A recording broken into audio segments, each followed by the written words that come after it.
자, 여러분 이제 그 행정상 법률 관계가 있어요. 행정상 법률 관계. 여러분 이제 민법 총칙 공부하시면 이제 법률 관계라는 말을 배우게 될 거예요. 법률 관계. 이 법률 관계는 이제 법에 의해서 규율되는 관계예요. 법에 의해서. 만약에 여러분이 이제 이 법률 관계를 지키지 않았다. 그러면 국가가 내버려 두질 않아요. 그래서 실제 이게 법률 관계인지 아닌지는 나중에 이제 문제 있죠. 분쟁이 발생했을 때 보면 알아요. 문제가 발생이 됐을 때 법원의 소송으로 가게 된 문제는 이게 법률관계가 되는 거예요. 법률관계가. 그러니까 보통 법률관계 말고 뭐 호의동승관계와 같이 이게 실질적으로 일반적으로 법률관계가 아닌 경우에, 물론 이제 호의동승관계에도 일정한 경우에는 이게 법률관계로 갈 수 있지만, 그래서 통상 이 법률관계는 이제 권리의무관계, 권리의무관계. 그러니까 항상 이 권리의무관계를 논하기 전에 기본적으로 그 권리의무에 있어서의 주체가 있겠죠, 주체가. 일단 기본적으로 사람 있죠. 자연인이나 법인을 빼놓고 나서는 우리가 이야기할 수 없어요. 민법 경우에도 A하고 B 사이에 개인 간에 이제 법률관계가 있다면, 대한민국 있죠. 대한민국과 갑이라는 자연인, 또는 뭐, 대한민국과 삼성전자 주식회사라는 어떤 법인, 또 대한민국과 서울특별시, 국가와 지방자치단체하고 문제가 될 수도 있고요. 또 서울특별시하고 이제 경기도와처럼 지방자치단체 간에 문제가 될 수도 있어요. 그래서 우리가 이 법률관계를 논할 때 이제 권리의무관계가 되는데, 보통 이제 A가 만약에 뭐 임대인이다, 임대를 했다 그러면 이제 임대인이고, 이제 B는 임차인이 되겠죠, 임차인. 그러면 이제 임대인은 임차인이 그 목적물을 적극적으로 사용 수익할 수 있는 상태를 마련해 줘야 될 의무가 있는 것이고, 그래서 임대인도 의무가 있어요. 임차인이 목적물을 사용 수익해야 할 의무가 있고, 반면에 이제 임차인은 임대인한테 차임 지급 의무가 있어요. 차임 지급 의무가. 차임 지급 관련해서는 B가 채무자, A가 채권자가 되는 거고, 목적물의 사용 수익 의무와 관련해서는 A가 채무자, B가 채권자가 되는 거예요. 그러니까 모든 면에 있어서 일방이 다 권리자가 되는 건 아니에요. 다만 이제 우리가 채권자, 채무자를 따지는 거는 문제가 발생된 그 부분에 있어서 누가 권리자냐, 의무자냐를 따지는 거예요. 국가하고 여러모로 마찬가지예요. 국가는 여러분들한테 반대급 없이 소득이 생기면 일정한 세금을 걷어들일 수 있는 과세권이 있어요. 과세권이. 여러분들은 납세 의무가 있죠. 납세 의무가. 한편으로 국가는 그 세금을 걷어들인 걸 마음대로 쓰는 게 아니라 올바르게 법에 의해서 정당하게 집행할 의무가 있고, 국민은 당연히 국회나 감사원을 통해서 그걸 감시할 수 있는 권리가 있는 거예요. 권리가. 그래서 항상 이 권리 의무 관계가 있는데, 그러면 국민들이 국가에 대해서 일정한 행위를 해달라 요구할 수 있는 경우도 있을 거고, 거꾸로 국가가 국민들한테 일정한 행위를 요구할 수도 있을 건데, 이때 국가가 국민들한테 요구하는 거는 이제 국가적 공권이라. 거꾸로 개인이 국가들한테 일정한 행위를 해달라 요구할 수 있는 걸 우리가 개인적 공권이라. 개인적 공권. 이거 하기 전에 이제 우리가 기본적으로 이러한 그 행위들의 귀속 주체가 될 수 있는 당사자들을 이제 공부하는데, 중요한 게 아까 제가 행정 주체라는 개념하고 행정기관이라는 개념하고 이제 행정청이라는 개념을 잘 비교하라고 하는데, 행정청도 일종의 그 행정기관들 중에 하나야. 근데 행정청은 기관들 중에서 대내적으로 의사결정을 해서 대외적으로 자기 이름으로 의사표명할 수 있는 권한을 가진 기관을 우리가 행정청이라. 행정청.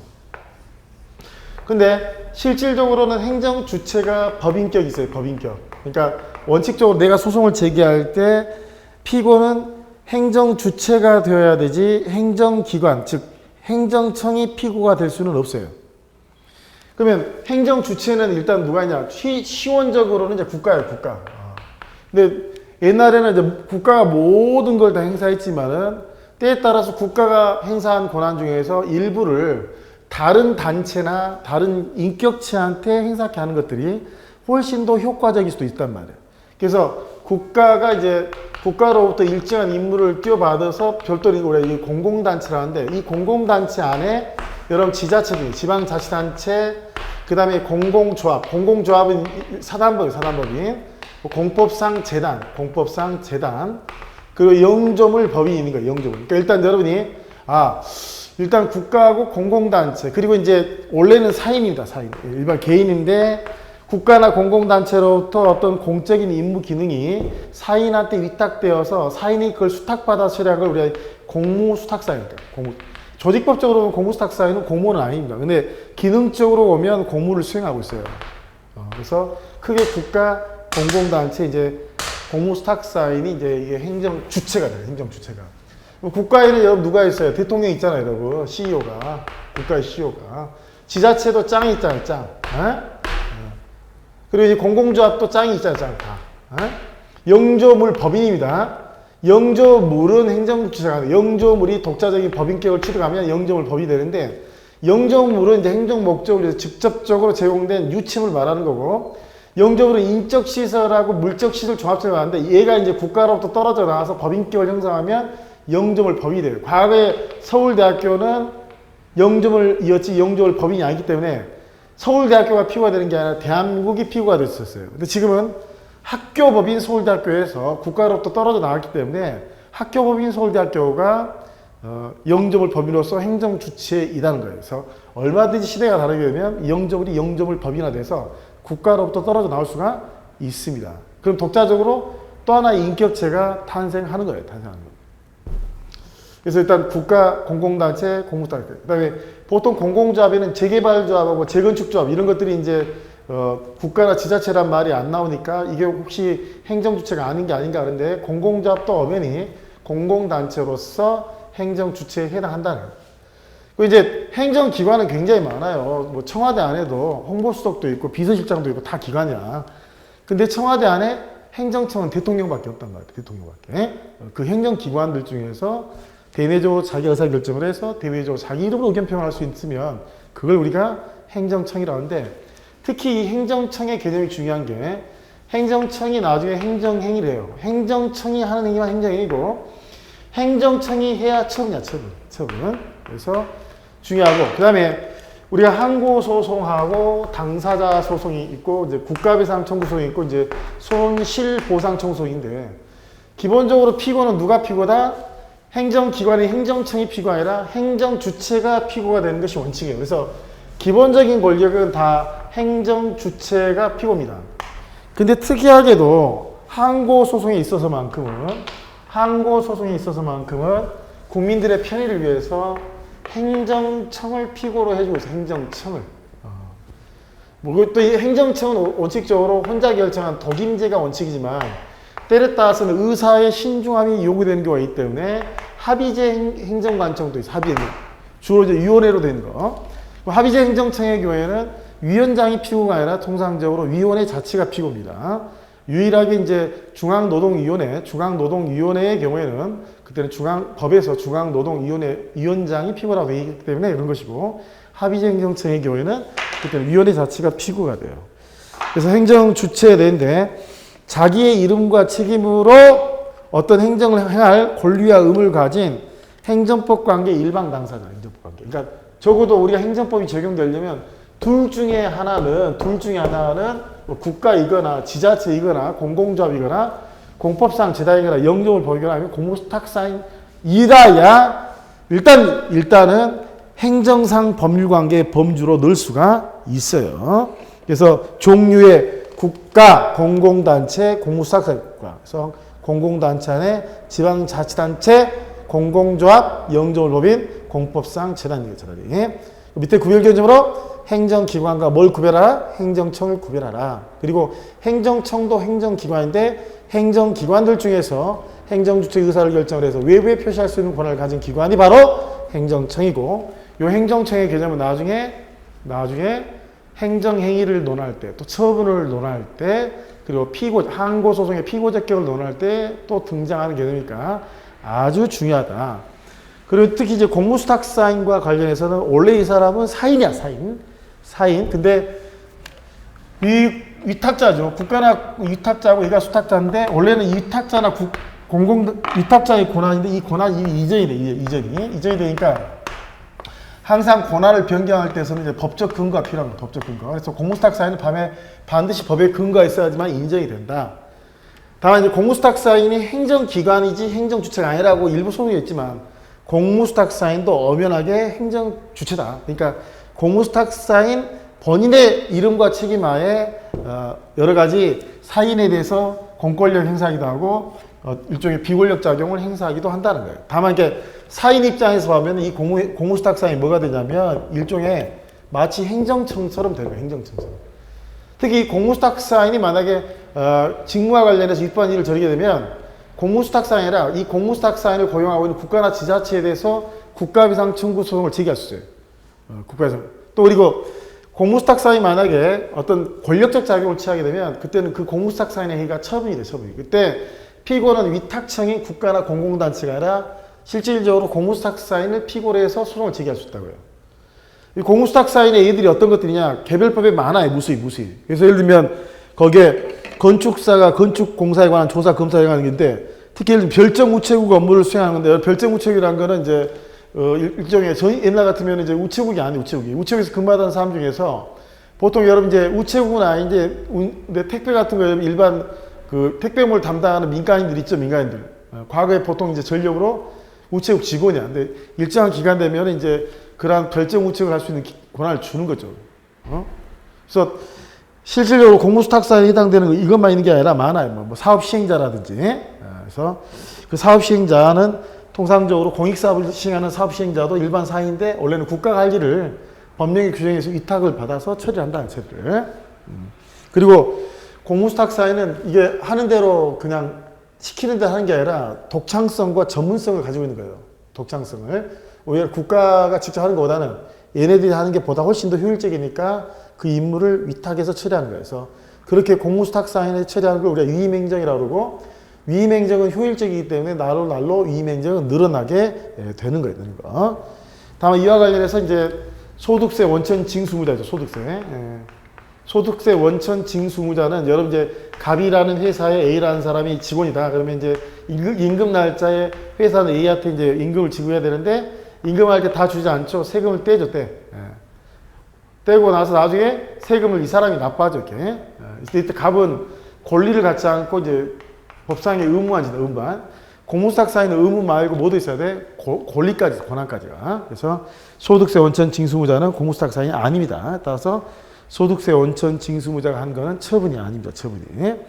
그리고 이제 요 위탁자하고 요 둘 사이에는 공법상 위임관계 있어요. 공법상 위임관계. 그래서 이 일을 처리하는데 비용이 들어가면 비용 청구할 수 있는 거고 반면에 국가는 당연히 이에 대해서 관리감독을 할 수 있는 거죠. 관리감독을.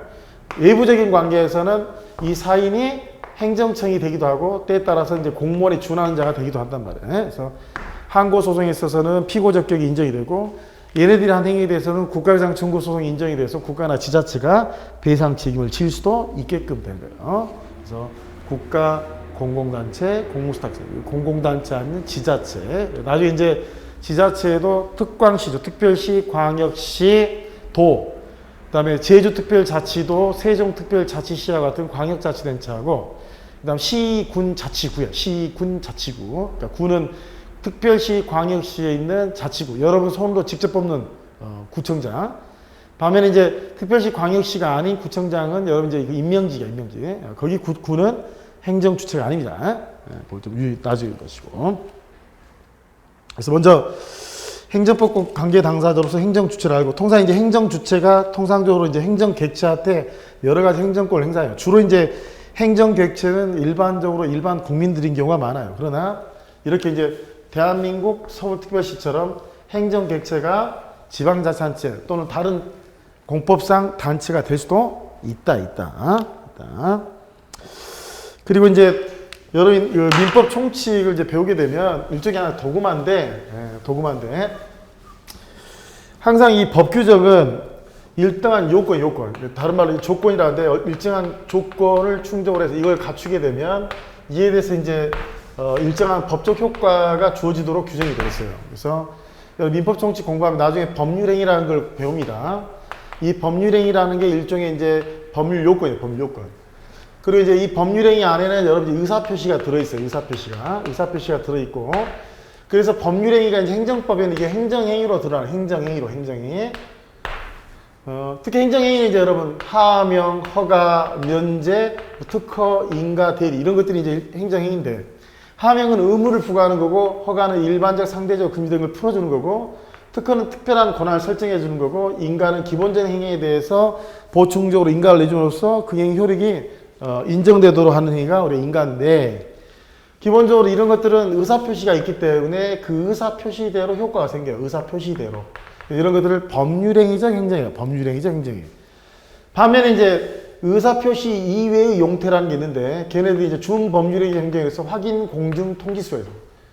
얘네들은 의사표시대로 효과가 생긴 게 아니라 법에 규정된 바대로 효과가 생기게끔 돼 있어요. 그런데 이러한 법률 요건을 구성하는 이 개개 사실을 우리가 법률 사실이라 그래요. 나중에 여러분 민법 총칙 공부할 때 다시 이걸 떠올리는데, 이 법률 사실에는 용태하고 사건이 있어요. 용태는 인간의 정신작용과 관련된 것이고, 사건은 이제 인간의 정신작용과 상관없어요. 나뭇잎이 떨어지거나 계절이 바뀌고 나서 세월이 흘러가는 거나, 이거는 여러분의 정신작용에서 해결될 문제가 아니고 사건이에요. 사건. 사람이 사망하거나 기간이 경과하거나 이건 사건인데, 사건은 실질적으로 별로 의미가 없어요. 그러나 이 사건 자체가 법적으로 의미가 있을 수 있단 말이에요. 의사가 죽으면 의사 면허가 한 사람이 없어지는 거죠. 행정적으로 의미가 있을 수가 있단 말이에요.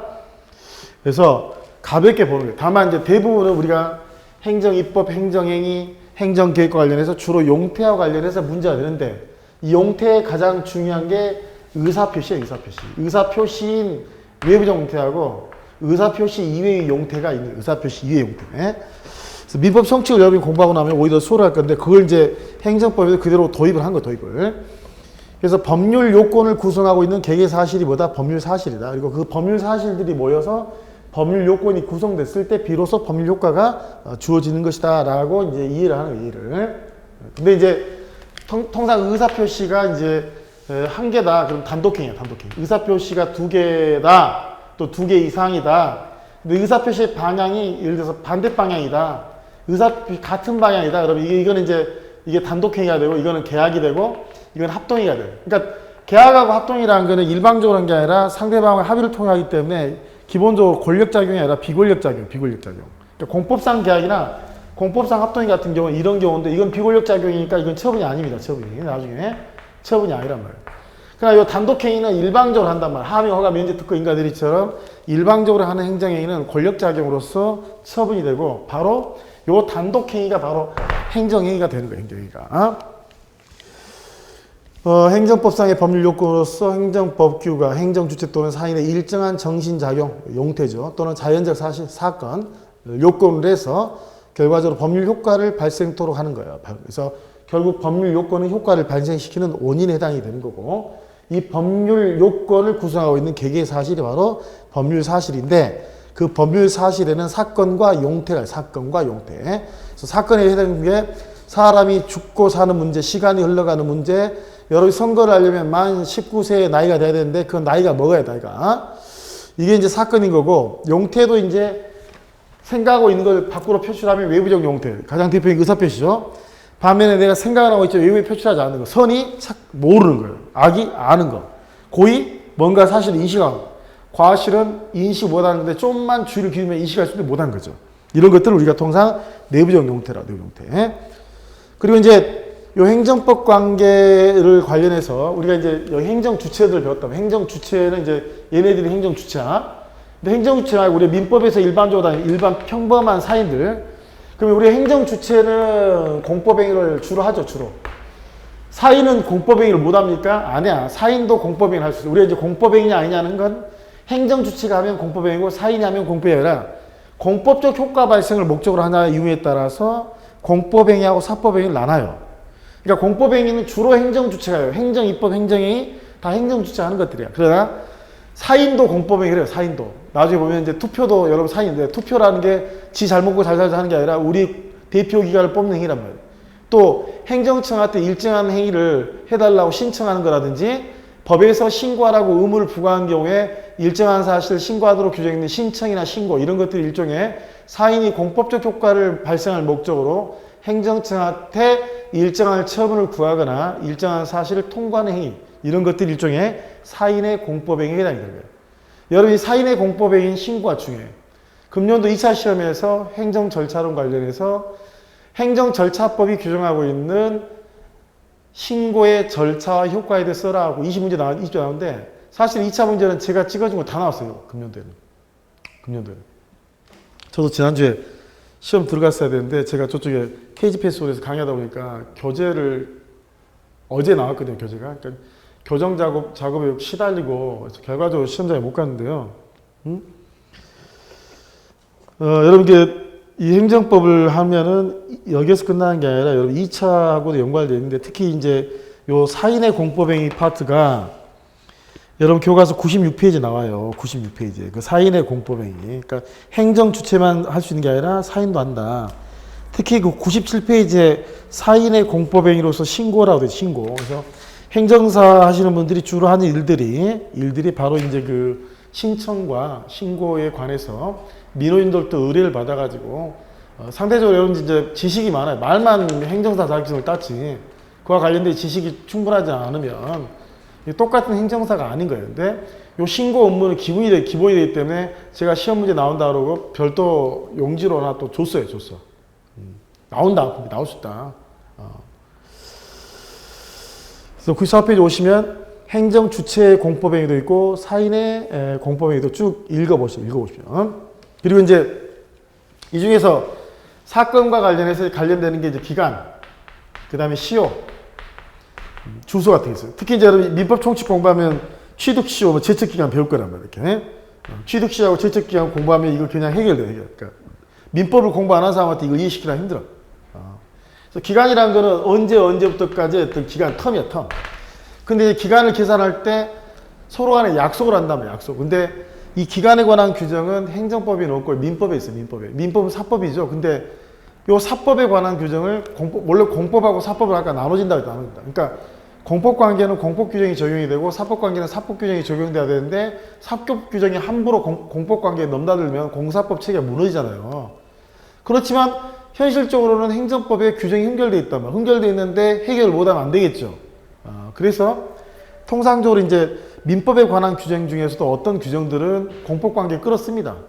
뭐 기간 같은 거, 시효 같은 거 이런 것들이 일종의 민법에 사무관리나 부당 이런 것들이 민법에 규정돼 있지만은 행정법에 끌어집니다. 다만 항상 민법하고 똑같진 않아요. 대체적으로는 똑같습니다.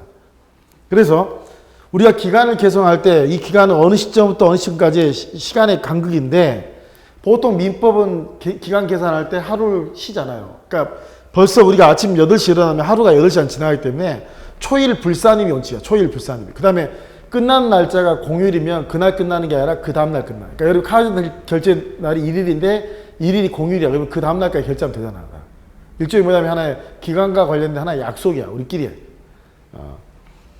다만 기간 중에는 여러분 이제 10분초 같은 경우는 이게 이제 작은 시간인데 이거 계산할 때 즉시 계산. 지금 너 2시간 안에 문제 풀어보면 지금 즉시 계산한다. 근데 상대적으로 일주 원료는 이게 기간이 더 길죠. 일주 원료는 초일 불산입니다. 초일 불산이에요. 다만 일정한 경우에는 민원인들한테 이익을 주기 위해서 예외적으로 초일을 산입하는 경우가 있는데 예를 들면 연령 계산이나 또 민원 사무 처리 기간 이런 것들의 경우에는 예외적으로 초일을 산입하는 경우도 있다. 자세한 것들은 그때 자세히 보는데 다 이게 뭐냐면 지금 사건이야. 사건. 그 다음 시효는 민법 총칙에 나오는 이제 소멸시효가 있고 여러분 이제 물권법에 여러분 또 취득시효가 나와. 취득시효가. 이제 시효제도야. 시효제도. 시효제도는 이제 이거는 권리자를 보호해주는 게 아니라 권리 위에 잠자고 있는 자를 희생을 해서 오히려 권리자가 아닌 사실 상태를 보호해서 법적 평온 상태를 유지하기 위한 제도가 시효제도입니다. 시효제도. 그래서 일정한 사실 상태가 오랫동안 지속이 되면 그 사람이 진정한 권리자인지 아닌지 여부를 묻지 않고 그 사실관계를 존중해서 왜 이 사실관계를 믿고서 이에 찾아와서 여러 가지 법률관계가 형성이 되는데 오로지 내가 권리자라는 이유만으로 하루아침에 이걸 뒤집어 엎어버리면 이 모든 생활관계가 뒤범벅이 되니까 법률관계의 안정성을 위해서 진정한 권리자를 또 진정한 권리자가 권리를 행사할 수 있음에도 불구하고 일정 기간 권리를 행사하지 않는 잘못도 있어. 그래서 그런 제도를 우리가 취득시효하고 이제 소멸시효라는데 특히 이제 소멸시효는 여러분 제척기간하고 구별하는데 소멸시효는 이제 소급표가 있어요. 제척기간은 장려만 있어요. 소멸시효는 이제 권리를 행사할 수 있음에도 불구하고 행사하지 않게 되면 실제 증거도 산일하게 되고 그래서 인정되는 게 소멸시효인 반면에 제척기간은 일정한 법률관계가 오랫동안 분쟁 상태로 남아있으면 바람직하지 않으니까 그에 관한 법률 관계를 조속히 안정시킬 목적으로 법에서 비록 네가 권리자라 하더라도 이 기간 안에 권리를 행사하라고 예정해 놓은 기간을 우리가 제척기간이에요. 제척기간. 상대적으로 시효보다도 제척기간이 보다 짧죠. 짧고. 통상 우리 민법의 소멸시간이 여러 가지가 있어요. 근데 보통 민법의 청구권의 경우에는 소멸시효기간이 10년인데 우리가 공법상 금저채권은 10년보다 단기인 보통 5년이에요. 5년. 물론 뭐 민법에 더 짧은 것도 그 구체적인 건 나중에 보기로 하고. 그래서 그 기간도 중요하고. 그래서 소멸시효 기간이라든지 그 부분들도 볼 거고. 다만 취득시효 관련해서는 우리가 사물 있죠. 사물은 권리자가 아니라 하더라도 소유의 의사로 일정 기간 요건을 충족을 해서 하게 되면 이 사람이 오히려 소유자가 될 수도 있어요. 사물은 그래. 사물은 취득시효가 가능해. 그러나 곡물이죠. 곡물. 곡물은 아무리 자기가 20년 동안 소유유사로 점유했다 하더라도 개인이 취득시효를 통해서 소유권을 얻을 수는 없어요. 다만 이제 이 재산도 행정재산하고 일반재산으로 나는 일반재산이나 잡종재산인데 비록 등기부 등본으로는 이제 국가나 지자체 소유로 되어 있다 하더라도 이게 실질적으로 행정관공서 청사에 제공된 공용물도 아니고 도로나 하천처럼 일반 대중행 공용에 제공된 공공용물도 아니고 또 우리가 이제 역사적으로 보호할 보호 대상이 문화재도 아니고 또 마치 한국전력, 민영화가 되는 한국전력공사처럼 국가가 직접 직영하는 공공시설도 아니란 말이에요. 이런 경우에는 예전에는 일반 재산의 경우에도 취득시효가 안 된다 그러는데 그게 이제 헌법재판소 위헌결정에 따라서 일반 재산, 과거의 잡종재산에 대해서는 취득시효가 된다. 그래서 간단히 여러 비교를 한 거예요. 다만 이것도 다 기간의 경과 관련된 문제니까 사실은 사건과 관련된 문제입니다. 사무관리도 민법 규정되어 있는데 사무관리는 착한 일이야. 착한 일. 법률상 의무 없이 타인을 위한다는 의사로 다른 사람의 일을 처리해 주는 게 사무관리라는 거예요. 사무관리. 그래서 행정주체가 일반 국민들, 예를 들어서 그 홍수가 졌는데 그 행여병자, 아직 행방불명에 대해서 나타나지 않았지만 그 사람이 갖고 있는 재산을 관리해 준다든지 또는 비상재해 시에 공무원은 일정한 의무가 있지만은 일반 백성들은 의무가 없어요. 비상재해 시에 마음이 동해서 행정주체에서 일정한 일을 도와줄 수 있어요. 이런 것들이 뭐냐면 일종의 사무관리인데 사무관리도 역시 민법의 규정이에요. 민법에. 그래서 민법에 있는 그 사무관리에 관한 규정이 행정법 관계에도 적용이 된다. 적용입니다. 그다음 넘겨오시면 부당이득은 사무관리가 법률상 의무 없이라면 여기는 법률상 원인 없이야. 그래서 나중에 우리가 무효하고 취소할 때 갑이 있고 을이 있어. 제일 가장 대표적인 게 조세가원합이에요. 조세가원합. 과라는 거는 많이 낸 거고 오는 안 낼 거 낸 거야. 그래서 만약에 200만 원을 100만 원만 내면 200만 원 냈다면 내가 국가 돌려받아야 돼. 또는 안 낼 100만 원을 걷어갔다면 100만 원 돌려받아야 돼. 그랬을 때 보통 이제 세금을 낼 필요가 없는 을이 더 냈거나 안 낼 세금을 돌려받을 걸 청구하는 걸 공법상 부당이득 반환 청구를 하는데 자 이게 이제 학설은 이게 공권이니까 공법상 당사를 하는데 판례가 이걸 사건으로 봐요. 판례가 이걸 이제 민사소송으로 처리한다 그러니까 나중에 이제 선결 문제와 관련해서 여러 가지 쟁점들이 이야기해요. 특히 이 공법상 부당이득은 여러분이 주의 깊게 보셔야 돼요. 그래서 어떤 사람이 갑이 손해를 입고 을이 이득을 얻었는데 사실은 을이 그 이익을 보유할 원인이 없어. 원인. 특히 원인과 관련해서 나중에 무효하고 취소를 됩니다. 무효. 무효는 당연히 원인이 없어요. 근데 취소는 공정력이라는 게 있거든. 나중에 취소되기 전까지는 이릉 유효한 공정력이 있기 때문에 취소가 되기 전에는 이거는 법률상 원인이 있어서 부당이득이 아닙니다. 그리고 이 부당이득이라는 거는 꼭 행정주체만 수행이 아니라 사인도 예를 들어서 사인이 봉급을 과다 수령했거나 또는 자격요건이 없는 사람이 국민기초 생계비를 받았거나 그러면 뱉어내야 돼. 뱉어내야 돼.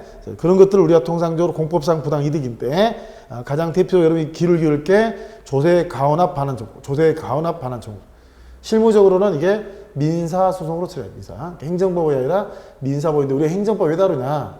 교수님들은 판례가 민사법원에다가 제소하라는 것에 대해서 곱지 않은 시선을 갖고 있어요. 그래서 좀 유의 깊게 보셔야 된다. 그리고 이제 오히려 이제 여러분 2차 시험과 관련해서 이제 중요한 게 이게 사인의 공법인데 금년도에는 이제 신고가 나와버렸기 때문에 내년도에 근데 또 어떤 과목들은 작년에 낸 걸 또 냈다고 하더라고요. 작년을. 그러니까 강간화한대 강간화. 그래서 주의할 거는 행정 주체만 공법행위를 할 수 있는 게 아니라 누구도 할 수 있다? 사인도 할 수 있다. 됩니다. 그래서 의에 보시면 무슨 말이 중요하냐면 공법적 효과가 중요해요. 공법적. 사인이 하더라도 그 개인의 이익이 아니라 공법적 효과를 발생시키기를 한 거라면 그거는 공법행위가 될 수 있어요. 그러나 행정 주체가 하는 공법행위는 나중에 하게 되는 뭐 구속력, 강제력, 자제력, 공정력들이 인정이 되는데 사인의 공법행위는 그게 인정이 되지 않아. 그리고 그 종류와 보시면 예를 들면 국민투표, 선거, 각종 신고, 소송 제기, 출생 신고, 사망 신고, 납세 신고 다 이런 것들이 일종의 뭐냐? 사인의 공법이에요.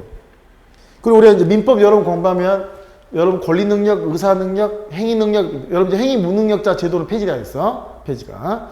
의사 무능력자에게는 그 무효야, 무효. 근데 과거의 행위 무능력자의 미성년자, 한정기산자, 금산자는 본인이 스스로는 못해. 법정 대리인의 도움이 필요해. 법정 도리네.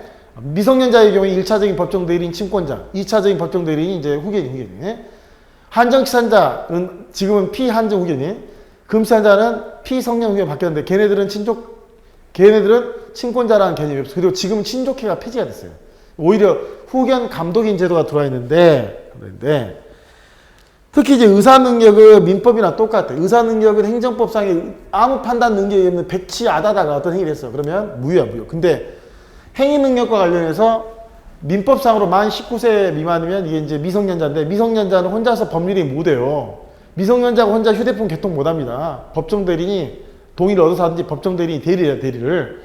근데 미성년자인, 민법상의 미성년자인 18세자라더라도 운전면허증을 딸 수 있어요.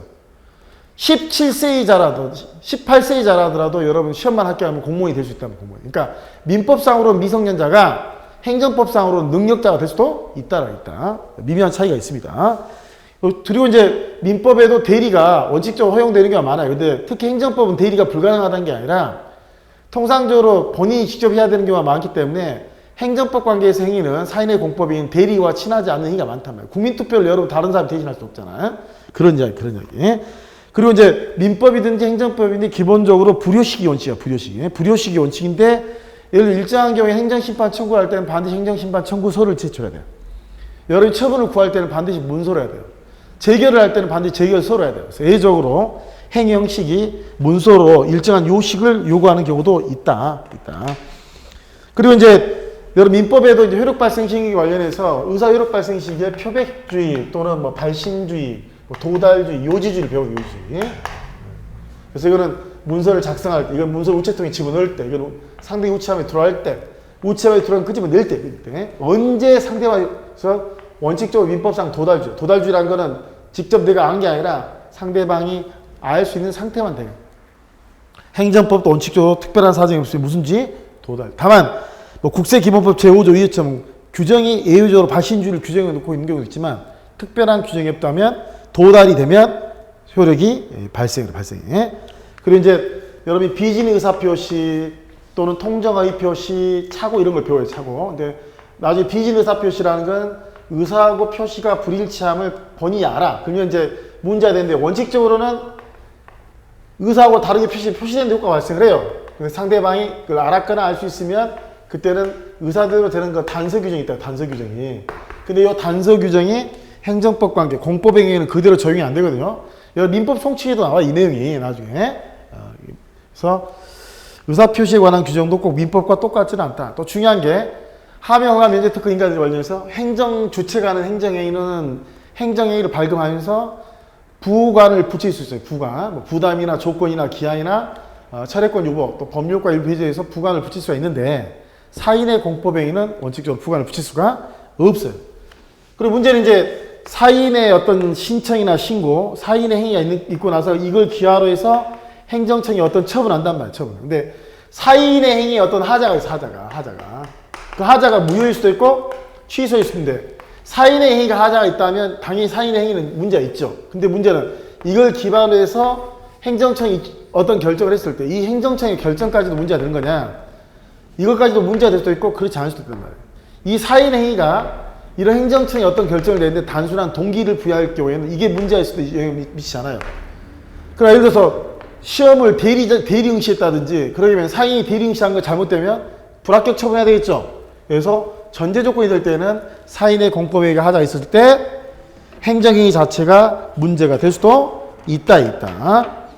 그리고 이제 우리 행정절차법의 신고에 관한 규정인데 행정절차법이 규정하고 있는 신고는 자체 완성적 신고, 자족적 신고입니다. 자족적 신고. 그러니까 여러분들이 행정관서에 신고할 것들이 굉장히 많아요.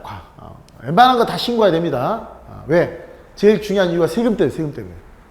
그런데 여러분이 신고서만 제출해서 신고서만 도달이 되면 그 신고한 내용을 할 수 있는 게 자족적 신고고, 그게 아니라 여러분이 하겠다고 신고한 내용 자체가 사회적으로 미치는 파장이 크고, 또 행정청한테 형식적인 요건인 기재사항하고 구비서류뿐만 아니라 실질적인 어떤 자격 요건이나 뭐 기술 장비 능력까지도 심사를 할 꼭 필요성이 있다고 할 때는, 그때는 행정청이 실질적 심사까지 한단 말이에요. 왜? 사회적으로 미치는 파장이 크기 때문에.